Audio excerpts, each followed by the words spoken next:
Hello, ನಮಸ್ತೆ ಎಲ್ರಿಗೂ. ಎಲ್ಲ ಹೇಗಿದ್ದೀರಾ? ಚೆನ್ನಾಗಿದ್ದೀರಾ ಅನ್ಕೋತೀನಿ. ನಾನು ಚೆನ್ನಾಗಿದ್ದೀನಿ.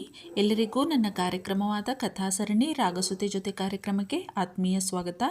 ಯಾಕೋ ಯಾರೂ ಸಬ್ಸ್ಕ್ರೈಬ್ ಮಾಡ್ಕೋತಾ ಇಲ್ಲ ಚಾನೆಲ್ಗೆ. ಯಾಕೆ ಕತೆ ಇಷ್ಟ ಆಗ್ತಾ ಇಲ್ವಾ ನಿಮಗೆ?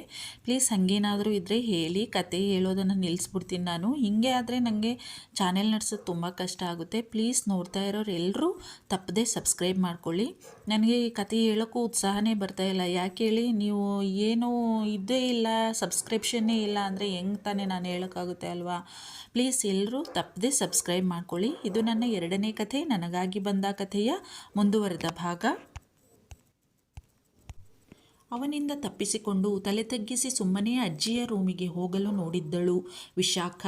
ಆದರೆ ಆಗಿದ್ದೇ ಬೇರೆ. ಅವಳ ಈ ನಡೆ ಅವನಿಗೆ ಭಯಂಕರ ಕೋಪ ತರಿಸಿತ್ತು. ಅದಕ್ಕೆ ಅವಳ ಕೈ ಹಿಡಿದು ತನ್ನೆಡೆಗೆ ಸೆಳೆದುಕೊಂಡು ಬಿಟ್ಟಿದ್ದ. ಅಚಾನಕ್ಕಾದ ಅವನ ಈ ನಡೆ ಅವಳ ಜಂಘಾಬಲವನ್ನೇ ಉದುಗಿಸಿಬಿಟ್ಟಿತ್ತು. ಅವನು ಎಳೆದ ರಭಸಕ್ಕೆ ಸೀದಾ ಹೋಗಿ ಅವನ ಎದೆಗೆ ಗುದ್ದಿದ್ದಳು. ಬಂಡೆಗೆ ಗುದ್ದಿದಂತಾಯಿತು ಅವಳಿಗೆ. ಹಣೆ ನೀವಿಕೊಂಡಳು. ಅವನ ತೋಳಿನಲ್ಲಿದ್ದವಳು ಭಯದಿಂದ ತಲೆ ಎತ್ತಿ ಅವನನ್ನೇ ನೋಡಿದಳು. ಕಂಗಳೆಲ್ಲ ಕೆಂಪಡರಿತ್ತು ಅವಳದು. ತನ್ನ ಕಂಗಳಲ್ಲಿ ಕೆಂಡವನ್ನೇ ಉಗುಳುವಂತೆ ಅವಳನ್ನೇ ನೋಡುತ್ತಿದ್ದ ವಿಧಾನ್. ಏ ಹುಡುಗಿ, ಏನು ಅಂದ್ಕೊಂಡಿದೀಯಾ ನನ್ನ ನೀನು? ಈ ವಿಧಾನ್, ಮೇಜರ್ ವಿಧಾನ್ ಮಾತಾಡ್ತಾ ಇರೋವಾಗ ಕೇಳೋದು ಬಿಟ್ಟು ನನಗೆ ಬೆನ್ನು ಹಾಕಿ ಹೋಗ್ತೀಯಾ? ನನಗೇನು ತಲೆ ಕೆಟ್ಟಿದ್ಯಾ ಒಬ್ಬನೇ ಮಾತಾಡೋಕ್ಕೆ? ನಿಂಗೆ ಏನೋ ಹೇಳ್ತಿದ್ರೆ ಕೇಳಿಸ್ಕೋಬೇಕು ಅನ್ನೋ ಕಾಮನ್ ಸೆನ್ಸ್ ಇಲ್ಲ ನಿಂಗೆ? You stupid girl. ಬೇಕಾದಲ್ಲಿ ನಿಲ್ಲಲ್ಲ, ಬೇಡದೇ ಇರೋಲ್ಲೆಲ್ಲ ಓಡಾಡ್ತೀಯ. ಹೂದೋಟಕ್ಕೆ ಅವಳು ಹೋಗಿದ್ದಳಲ್ಲ, ಆಗಲೇ ಕಣ್ಣೀರು ಅವಳ ಕೆನ್ನೆಯನ್ನು ತೋಯಿಸಿತ್ತು. ಆದರೂ ಸುಮ್ಮನೆ ನಿಂತೇ ಇದ್ದಳು. ನಿಂತಿರಲೇಬೇಕಲ್ಲ. ಅವನೇ ಗಟ್ಟಿಯಾಗಿ ಹಿಡಿದಿದ್ದ ಕೈಯನ್ನು ಅವನ ಹರವಾದ ಎದೆಯ ಮಧ್ಯ ಗುಬ್ಬಚ್ಚಿಯಂತೆ ನಿಂತು ಬಿಟ್ಟಿದ್ದಳು. ಅವಳನ್ನೇ ಸುಡುವಂತೆ ನೋಡುತ್ತಿದ್ದವನ ನೋಟ ಮೃದುವಾಯಿತು ಅವಳ ಕಣ್ಣೀರು ನೋಡಿ. ಅವಳ ಕೆಂಪಾದ ಮುಖ, ಮೂಗು, ಕಣ್ಣೀರು ತುಂಬಿದ ಕಣ್ಣು, ಅದುರುತ್ತಿದ್ದ ತುಟಿಗಳು, ಕಂಪಿಸುತ್ತಿದ್ದ ದೇಹ ಅವನ ಚಿತ್ತವನ್ನೇ ಕೆಡಿಸಿತ್ತು. ಅವನ ಮುಖ ಅವಳ ಮುಖದ ಅತಿ ಹತ್ತಿರದಲ್ಲಿತ್ತು. ಇನ್ನಷ್ಟು ಅವಳನ್ನು ತನ್ನ ಸನಿಹ ಎಳೆದುಕೊಂಡಿದ್ದ. ಅವಳ ಮುಚ್ಚಿದ ಮುದ್ದಾದ ಕಂಗಳಿಗೆ ತನ್ನ ಅದರದ ಮುದ್ರೆ ಒತ್ತುವವನಿದ್ದ. ಥಟ್ಟನೆ ಇಹಕ್ಕೆ ಮರಳಿದ್ದ. ಹೆಣ್ಣು, ಮೋಸಕ್ಕೆ ಇನ್ನೊಂದು ಹೆಸರು. ಇವಳು ಒಬ್ಬಳು ಹೆಣ್ಣಲ್ಲವೇ? ಎಲ್ಲ ಒಂದೇ, ಸ್ವಾರ್ಥಿಗಳು. ಇಲ್ಲ, ತಾನು ಸೋಲಲೇಬಾರದು. ಒರಟಾಗಿ ಅವಳನ್ನು ತನ್ನ ತೋಳಿನಿಂದ ದೂರ ಸರಿಸಿದ್ದ ವಿಧಾನ್. ತತ್ತರಿಕೆ. ಇದೊಂದು ಚೆನ್ನಾಗಿ ಮಾಡ್ತೀರಾ ನೀವು ಹೆಣ್ಮಕ್ಳು? ಮಾಡೋದೆಲ್ಲ ಮಾಡಿಬಿಟ್ಟು ಕಣ್ಣಿಂದ ಗಂಗಾ ಭವಾನಿ ಹರಿಸೋದು. ಏ ಹುಡುಗಿ, ಇಂಥದ್ದನ್ನೆಲ್ಲ ನನ್ನ ಹತ್ರ ಇಟ್ಕೋಬೇಡ. ಈ ಅಳೋರನ್ನು ಕಂಡ್ರೆ ನನಗಾಗಲ್ಲ. ಕಣ್ಣೀರು ಒರೆಸ್ಕೋ. ಗಟ್ಟಿಯಾಗಿ ಗದರಿದ. ಕಣ್ಣು ಕೆಂಪಗಾಗಿಸಿಕೊಂಡು. ವಿಪರೀತ ಕೋಪ ಬಂದಿತ್ತು ಅವನಿಗೆ ಅವಳ ಮೇಲೆ. ಅಥವಾ ಹಾಗೆ ಬಿಂಬಿಸುವ ಪ್ರಯತ್ನ ಮಾಡುತ್ತಿದ್ದ ಬಲವಂತವಾಗಿ. ಬೆಚ್ಚಿದವಳು ಚಿಕ್ಕ ಮಕ್ಕಳ ಹಾಗೆ ಎರಡೂ ಕೈಗಳಿಂದ ಬಡಬಡನೆ ತನ್ನ ಕಣ್ಣೀರು ಒರೆಸಿಕೊಂಡವಳು ತುಟಿ ಕಚ್ಚಿ ತನ್ನ ದುಃಖವನ್ನು ತಡೆದುಕೊಳ್ಳಲು ಪ್ರಯತ್ನಿಸುತ್ತಿದ್ದಳು. ಗುಡ್, ಬಿಡುಗಾಡಿ ಇಲ್ಲಿಂದ. ಮುದ್ಕಮ್ಮನ ನೋಡ್ಕೊಳ್ಳೋದು ತಾನೇ ನಿನ್ನ ಕೆಲಸ. ನಡಿ, ಹೊರಡು ಮೊದಲು ಇಲ್ಲಿಂದ ನೀನು. ತಿಂಡಿಗೆ ರೆಡಿ ಮಾಡು ಅವರನ್ನು. ಹೀಗೆ ಇಲ್ಲೇ ನೀನು ನಿಂತಿದ್ರೆ ಮುದ್ಕಮ್ಮಂಗೆ ಹಸುವಾಗಲ್ವಾ? ಅಥವಾ ಅವರಿಗೇನಾದರೂ ತಿಂಡಿ ಮೇಲಿಂದ ಉದುರುತ್ತಾ? ಅವಳು ಇನ್ನೂ ನಿಂತೇ ಇದ್ದಳು.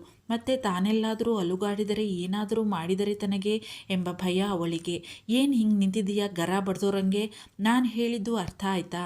ಬಾಯ್ ಬಿಡು, ಮಾತಾಡು ಎಂದು ಮತ್ತೆ ಕದರಿದ. ಬೆಚ್ಚಿ, ಅರ್ಥ ಆತ್ರಿ ಸರ. ಅಜ್ಜಿ ರೂಮಿಗೆ ಹೊಂಟೇನ್ರಿ. ಬಿಕ್ಕುತ್ತಲೇ ಹೇಳಿದವಳು ಬದುಕಿದೆಯಾ ಬಡಜೀವವೇ ಎಂದುಕೊಂಡು ಅಲ್ಲಿಂದ ಕಾಲು ಕಿತ್ತಿದ್ದಳು ವಿಶಾಖ. ಅಣ್ಣ, ನೀವೇನು ಮಾಡ್ತಿದ್ದೀರಾ? ಇನ್ನೂ ಇಲ್ಲೇಯಾ? ನಿಮಗೆ ಟೇಮ್ ಆಗಲಿಲ್ವಾ?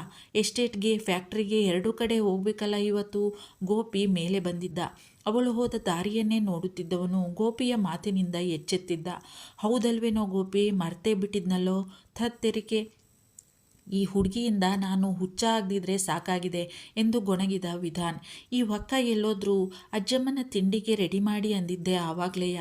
ಕಾಣ್ತಾನೆ ಇಲ್ವಲ್ಲ ಎಂದ ಗೋಪಿ. ಅದನ್ನು ನಂಗೇನು ಕೇಳ್ತೀಯ? ಹೋಗಿ ಅದೇನೋ ಅಂದಲ್ಲ ಅಕ್ಕ ಅಂತ, ಆ ನಿಮ್ಮ ಅಕ್ಕನ್ನೇ ಕೇಳೋಗು.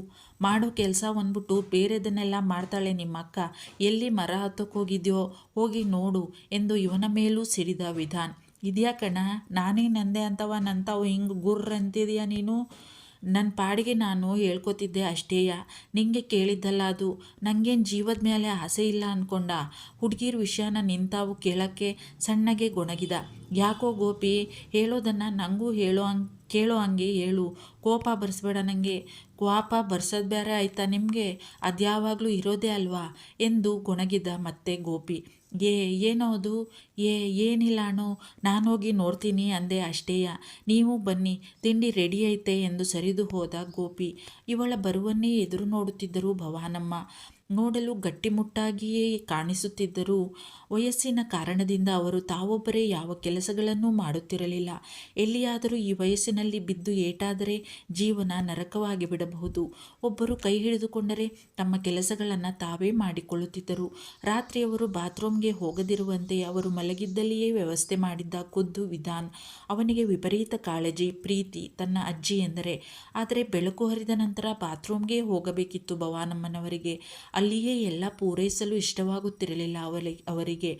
ಮುಖವನ್ನೆಲ್ಲ ಕೆಂಪಗಾಗಿಸಿಕೊಂಡು ಉಸಿರನ್ನು ಹಿಡಿತದಲ್ಲಿಟ್ಟುಕೊಳ್ಳಲು ಪ್ರಯತ್ನಿಸುತ್ತಲೇ ಅವರ ರೂಮಿನ ಒಳಗಡೆ ಬಂದಿದ್ದಳು ವಿಶಾಖ. ಇದ್ಯಾಕೆ ಪುಟ್ಟ, ಮುಖ ಎಲ್ಲ ಹಿಂಗಿದೆ, ಏನಾಯಿತು, ಓಡ್ಕೊಂಡು ಬಂದ್ಯಾ ಎಂದರು ಕಾಳಜಿಯಿಂದ. ಅದು ಅಜ್ಜಿ, ನಿಮ್ಗೆ ತಿಂಡಿಗೆ ಟೈಮ್ ಆಗ್ತದಲ್ಲ, ನಾನು ಬರೋದು ಲೇಟ್ ಆದ್ರೆ ಅದಕ್ಕೆ ದಡ ಅಂತ ಬಂದೇನ್ರಿ. ನಿಧಾನಕ್ಕೆ ಬಾ ಪುಟ್ಟ, ನನಗೇನು ಟೈಮ್ ಆಗಲ್ಲ. ಅಷ್ಟಕ್ಕೂ ನನಗೇನು ಕೆಲಸ ಇದೆ, ಇದ್ರೂ ಮಾಡೋ ಸ್ಥಿತಿಯಲ್ಲಿ ಇದೀನ ನಾನು, ಬೇಸರಿಸಿಕೊಂಡರು ತಮ್ಮ ಸ್ಥಿತಿಗೆ ಭವಾನಮ್ಮ. ಅವಳಿಗೂ ಬೇಸರವಾಯಿತು. ವಯಸ್ಸಾದ ನಂತರ ಎಲ್ಲರ ಸ್ಥಿತಿಯೂ ಇದೇ ಅಲ್ಲವೇ? ಬನ್ನಿ ಅಜ್ಜಿ, ನಾನು ನಿಮ್ಮನ್ನ ಬಾತ್ರೂಮ್ ಕರ್ಕೊಂಡು ಹೋಗ್ತೀನಿ ಎಂದು ಮಾತು ಮರೆಸಿ ಅವರ ಕೈ ಹಿಡಿದಳು. ಅವರು ತಮ್ಮ ನಿತ್ಯ ಕರ್ಮಗಳನ್ನೆಲ್ಲ ಮುಗಿಸಿಕೊಂಡು ಅವಳನ್ನು ಕರೆದಿದ್ದರು. ಅವರನ್ನು ಹೊರಗೆ ಕರೆತಂದು ಕೂರಿಸಿದ್ದಳು ಮಂಚದ ಮೇಲೆ. ತಾನೇ ಒಂದು ಚಂದದ ಸೀರೆಯನ್ನು ಆಯ್ಕೆ ಮಾಡಿ ಒಪ್ಪವಾಗಿ ಉಡಿಸಿದ್ದಳು ಅವರಿಗೆ. ಕೂದಲನ್ನು ನುಣುಪಾಗಿ ಬಾಚಿ ತುರುಬು ಕಟ್ಟಿದ್ದಳು. ಕನ್ನಡಿಯಲ್ಲಿ ತಮ್ಮ ಬಿಂಬ ನೋಡಿದವರಿಗೆ ಇದು ತಾನೇನಾ ಎಂದುಕೊಳ್ಳುವಷ್ಟು ಬದಲಾಗಿದ್ದರು ಭವಾನಮ್ಮ. ಪುಟ್ಟ, ಇವತ್ತು ಯಾಕೋ ಗೊತ್ತಿಲ್ಲ, ತುಂಬ ಫ್ರೆಶ್ ಫೀಲ್ ಆಗ್ತಾ ಇದೆ ಕಂದ. ಎಲ್ಲ ನಿನ್ನಿಂದಲೇ ಕಣೋ, ನಿನ್ನ ಕೈ ಚಳಕದಿಂದ. ಧನ್ಯವಾದ ಪುಟ್ಟ ನಿಂಗೆ ಎಂದರು ಅವಳ ಕೈ ಹಿಡಿದು ಮನಪೂರ್ವಕವಾಗಿ. ಅಜ್ಜಿ, ಧನ್ಯವಾದ ಎದಕ್ಕೆ ಹೇಳಕತ್ತೀರಿ ನನಗೆ? ಇದು ನನ್ನ ಕರ್ತವ್ಯ ಅದ, ಕೆಲಸ ಅದ ನಂದು, ಮಾಡಕ ಬೇಕು, ಮಾಡೀನಿ. ನನ್ನ ಜಗದಾಗ ಬೇರೆ ಯಾರೇ ಇದ್ದರೂ ಇದನ್ನು ಮಾಡೋರು ಎಂದಳು ಸಹಜವಾಗಿ. ಅದು ನಿನ್ನ ದೊಡ್ಡ ಗುಣ ಪುಟ್ಟ. ಇದುವರೆಗೂ ಯಾರೂ ನನ್ನ ಇಷ್ಟು ಚೆನ್ನಾಗಿ ತಮ್ಮ ಮನೆಯವರ ರೀತಿ ಪ್ರೀತಿಯಿಂದ ಸೇವೆ ಮಾಡಿರಲಿಲ್ಲ. ಎಲ್ಲ ಸಂಬಳ ಕೊಡ್ತಾರೆ, ನಾವು ಅನಿವಾರ್ಯವಾಗಿ ಸೇವೆ ಮಾಡಲೇಬೇಕು ಅನ್ನೋ ರೀತಿ ಕಾಟಾಚಾರಕ್ಕೆ ನೋಡ್ಕೊಳ್ಳೋರು ಕಂದ ಎಂದು ನಿಟ್ಟುಸಿರಿಟ್ಟರು ಭವಾನಮ್ಮ. ಅವಳಿಗೂ ಬೇಸರವಾಯಿತು ಅವರಂದ ಮಾತು ಕೇಳಿ. ದುಡ್ಡಿದ್ರ ಏನು ಬಂತು ಭಾಗ್ಯ, ಸೇವೆ ಮಾಡಕ್ಕ ನಮ್ಮವರ ಇಲ್ಲಂದ ಮ್ಯಾಲ. ಸಂಬಳ ತಗೊಂಡು ದುಡಿಯೋರು ಯಾವತ್ತಿದ್ರೂ ಕೆಲಸದೋರ, ನನ್ನೂ ಸೇರಿಸಿ. ಅವರು ಯಾವತ್ತೂ ಸ್ವಂತದೋರು ಆಗಂಗಿಲ್ಲ, ಹೊರಗಿನೋರ ಎಂದುಕೊಂಡಳು. ಅಜ್ಜಿ, ಇವಾಗ ತಿಂಡಿಗೆ ಹೋಗುದಾ ಕೆಳಗ ಎಂದು ಕೇಳಿದಳು.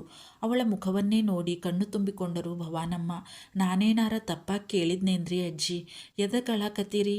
ತಪ್ಪಾತ್ರಿ ನಂದು, ಇನ್ನೊಮ್ಮೆ ಹಿಂಗೆಲ್ಲ ಕೇಳಂಗಿಲ್ಲ ಎಂದಳು ಗಾಬರಿಯಿಂದ. ಹಾಗೇನಿಲ್ಲ ಪುಟ್ಟ, ನೀನೇನು ತಪ್ಪು ಕೇಳಿಲ್ಲ. ಸ್ವಂತ ನನ್ನ ಮನೆಯವರೇ ನಿನ್ನಂತೆ ವಿಚಾರಿಸಿಕೊಂಡಿರಲಿಲ್ಲ. ನೀನಿಷ್ಟು ಕೇಳ್ದಲ್ಲ, ಅದಕ್ಕೆ ಸಂತೋಷಕ್ಕೆ ಕಣ್ಣೀರು ಬಂತು ಕಂದ ಎಂದು ಕಣ್ಣು ಒರೆಸಿಕೊಂಡರು. ಅವಳಿಗೆ ಅವರ ಮಾತಿನ ಅರ್ಥ ತಿಳಿಯಲಿಲ್ಲ. ಏನು ಹೇಳಬೇಕೆಂದು ತಿಳಿಯದೆ ಸುಮ್ಮನೆ ಅವರ ಮುಖ ನೋಡಿದಳು. ಯಾಕೆ ಹಂಗಂದೆ ಅಂತ ಯೋಚಿಸ್ತಿದೀಯಾ? ನಾನು ತುಂಬ ದಿನಗಳಿಂದ ಕೆಳಗಡೆ ಹೋಗಿದ್ದೇ ಇಲ್ಲ ಪುಟ್ಟ. ಹೋಗೋದಕ್ಕೆ ಲಿಫ್ಟ್ ಇದೆ, ಎಲ್ಲ ವ್ಯವಸ್ಥೆ ಇದೆ, ಮಾಡಿದಾನೆ ಪ್ರತಿಯೊಂದು ವ್ಯವಸ್ಥೆನೂ ನನ್ನ ದೊರೆ. ಆದ್ರೇನು ಮಾಡೋದು? ನಿಂತರ ಕೈ ಹಿಡಿದು ಅಲ್ಲಿವರೆಗೂ ಕರ್ಕೊಂಡು ಹೋಗೋರೇ ಇರಲಿಲ್ಲ. ಹೇಗೆ ಹೋಗಲಿ? ಪಾಪ ಗೋಪಿ ಇದ್ದಾನೆ, ಈ ಮನೆ ಮಗ ಅವನು, ನಮ್ಮೆಲ್ಲರ ಪಾಲಿಗೆ. ಅವನೇ ಎಷ್ಟು ಸಲ ಅಂತ ಕೆಲಸಕ್ಕೆ ಮಾಡೋಕ್ಕಾಗುತ್ತೆ ಹೇಳು? ಅದಕ್ಕೆ ನಾನೇ ಕೆಳಗಡೆ ಹೋಗೋ ಆಸೆನೇ ಬಿಟ್ಬಿಟ್ಟೆ. ಗೋಪಿನೇ ನನ್ನ ರೂಮಿಗೆ ತಿಂಡಿ ತಂದು ಊಟ ತಂದು ಎಲ್ಲ ತರೋನು. ನನ್ನ ದೊರೆ ಬಹಳ ಜನ ಕೆಲಸದವ್ರನ್ನ ಬಂದಿದ್ರು ಕೂಡ ಅವ್ರ್ಯಾರೂ ಇಲ್ಲಿಗೆ ಹೊಂದ್ಕೊಳ್ಳೇ ಇಲ್ಲ. ಬಂದರೂ ಹೋದರೂ ಅಷ್ಟೇ. ನೀನೇ ಪುಟ್ಟ ನನ್ನ ಈ ಮಟ್ಟಿಗೆ ನೋಡ್ಕೊಂಡೋಳು, ನಿಂದೇ ಅಜ್ಜಿ ಥರ. ಅದಕ್ಕೆ ಮನಸ್ಸು ತುಂಬಿ ಬಂತು ಎಂದರು ದೀರ್ಘವಾಗಿ ತಮ್ಮ ಪರಿಸ್ಥಿತಿಯನ್ನು ವಿವರಿಸಿ. ಎದಕ್ಕೆ ಹಂಗಂತೀರ ಅಜ್ಜಿ? ನೀವು ನನ್ನ ಅಜ್ಜಿನ ಅಲ್ಲೇನು? ಬನ್ನಿ, ಇವತ್ತು ನಿಮ್ಮನ್ನು ಕೆಳಗಡೆ ಕರ್ಕೊಂಡು ಹೋಗ್ತೀನಿ, ಎಲ್ಲರ ಜೋಡಿನೂ ತಿಂಡಿ ತಿನ್ನೂರಂತ ಎಂದು ಅವರ ಕೈ ಹಿಡಿದಳು ವಿಶಾಖ. ಆಗ ಅವರಿಗಾದ ಸಂತೋಷ ಅಷ್ಟಿಷ್ಟಲ್ಲ. ಅವಳ ಮುಖ ಸವರಿ ನೆಟಿಕೆ ಮುರಿದರು. ಅವಳಿಗೆ ತನ್ನಮ್ಮನ ನೆನಪಾಯಿತು. ಅವರು ಹೀಗೆ ಅಲ್ಲವೇ? ಅದ್ಯಾಕ್ರಿ ಅಜ್ಜಿ ಸಂಕಟ ಮಾಡ್ಕೋತೀರಿ, ನಾನು ಕರ್ಕೊಂಡು ಹೋಗ್ತೀನಿ ನಿಮ್ಮನ್ನು ಎಂದು ಅವರ ಕೈ ಹಿಡಿದು ಎಬ್ಬಿಸಿದಳು ವಿಶಾಖ. ತನ್ನ ರೂಮಿಗೆ ಬಂದು ಬಾಗಿಲು ಮುಚ್ಚಿದ ವಿಧಾನ್ ಕೈಗೆ ಸಿಕ್ಕಿದ ವಸ್ತುಗಳನ್ನೆಲ್ಲ ಎಸೆದು ತನ್ನ ಕೋಪವನ್ನು ತಣಿಸಿಕೊಳ್ಳಲು ಪ್ರಯತ್ನಿಸುತ್ತಿದ್ದ. ಏದುಸಿರು ಬಿಡುತ್ತಿದ್ದ. ಮುಖ ಕಣ್ಣೆಲ್ಲ ಕೆಂಪು ಕೆಂಪು. ಅವನಿಗೆ ತನ್ನ ಮೇಲೆಯೇ ಕೋಪ. ತನ್ನ ಈಗಿನ ಮನಸ್ಥಿತಿಯ ಮೇಲೆಯೇ ಅವನಿಗೆ ವಿಪರೀತ ಕೋಪ. ಏನು ಮಾಡ್ತಿದ್ದೆ ನಾನು? ಆ ಅಳುಮುಂಚಿ ಹುಡುಗಿ ಆಫ್ಟರ್ ಆಲ್ ನನ್ನ ಮುದ್ಕಮ್ಮನ ಸರ್ವೆಂಟ್ ಅವಳು ನನ್ನ ಸಂಯಮವನ್ನು ಈ ಮಟ್ಟಿಗೆ ತನ್ನ ತೋಳಲ್ಲಿ ಸೆರೆಯಾದ ಅವಳ ಕೋಮಲತನು, ಮುದ್ದಾದ ಮುಖ, ಅವಳ ಆ ಕಣ್ಣಿಗೆ ತಾನು ಮುದ್ದಿಟ್ಟು ಬಿಡುತ್ತಿದ್ದೆನಲ್ಲ. ತತ್ತೆರಿಕೆ ಏನಾಗಿ ಬಿಟ್ಟಿತ್ತೋ ನನಗೆ ಆ ಕ್ಷಣ. ನನಗೆ ಗೊತ್ತು, ಚೆನ್ನಾಗಿಯೇ ಗೊತ್ತು. ಹೆಣ್ಣು ತನ್ನ ಹೊರತಾಗಿ ಬೇರೆಯವರ ಬಗ್ಗೆ ಯೋಚಿಸುವವಳೇ ಅಲ್ಲ. ಅದು ಸ್ವಂತ ಮಕ್ಕಳ ಬಗ್ಗೆಯಾದರೂ ಸರಿ. ಇಲ್ಲದಿದ್ದರೆ ನಾನು ನನ್ನ ಅಮ್ಮ ಎನಿಸಿಕೊಂಡವಳ ಪ್ರೀತಿ ಅಕ್ಕರೆ ಇಲ್ಲದೆ ದೂರದಲ್ಲೆಲ್ಲೋ ಅನಾಥನ ಹಾಗೆ ಇರಬೇಕಾಗಿರಲಿಲ್ಲ. ನನ್ನ ಬಾಲ್ಯ, ಓದು, ಆಗಿನ ನನ್ನ ಪರಿಸ್ಥಿತಿ, ಮನಸ್ಥಿತಿ ಎಲ್ಲವೂ ನೆನಪಾಗಿ ಮುಖ ಬಿಗಿಯಿತು ಅವನದು. ನನಗೆ ಇನ್ನೂ ಮಸುಕಾದ ನೆನಪು. ಆಗ ನನಗೆ ಸುಮಾರು 6 ವರ್ಷ ಇರಬಹುದು. ಹೌದು, 1ನೇ ತರಗತಿಗೆ ಹೋಗುತ್ತಿದ್ದೆ. ಅಮ್ಮನಿಗೆ ನಾನೆಂದರೆ ಅತಿ ಮುದ್ದು. ತುಂಬ ಪ್ರೀತಿಸೋರು, ಮುದ್ದು ಮಾಡೋರು, ಕೈತುತ್ತು ಕೊಟ್ಟು ಕತೆ ಹೇಳಿ ಊಟ ಮಾಡಿಸೋರು. ರಾತ್ರಿ ನನಗೆ ಲಾಲಿ ಹಾಡು ಹೇಳಿ ಮುದ್ದು ಮಾಡಿ ಮಲಗಿಸಿದ್ದ ಅಮ್ಮ ಬೆಳಗ್ಗೆ ನೋಡಿದರೆ ಇರಲಿಲ್ಲ. ಮನೆಯನ್ನೆಲ್ಲ ಹುಡುಕಿದ್ದಾಯಿತು. ಅಪ್ಪ, ಅಜ್ಜಿ ಎಲ್ಲರೂ ಗಾಬರಿಯಾಗಿದ್ದರು. ಏನಾಯಿತು, ಎಲ್ಲಿ ಹೋದರು? ಒಂದೂ ಸುಳಿವಿಲ್ಲ. ಸಾಕಷ್ಟು ಹುಡುಕಿದ್ದಾಯಿತು. ಕಂಪ್ಲೇಂಟ್ ಸಹ ಕೊಟ್ಟಿದ್ದಾಯಿತು ಪೊಲೀಸರಿಗೆ. ಪರಿಣಾಮ ನಮ್ಮ ಮರ್ಯಾದೆ ಊರವರ ಮುಂದೆ ಹರಾಜಾಯಿತೇ ಹೊರತು ಅವರು ಸಿಗಲಿಲ್ಲ. ಪ್ಲೀಸ್ ನೋಡ್ತಾ ಇರೋರೆಲ್ಲರೂ ತಪ್ಪದೆ ಸಬ್ಸ್ಕ್ರೈಬ್ ಮಾಡ್ಕೊಳ್ಳಿ ನನ್ನ ಚಾನೆಲ್ಗೆ.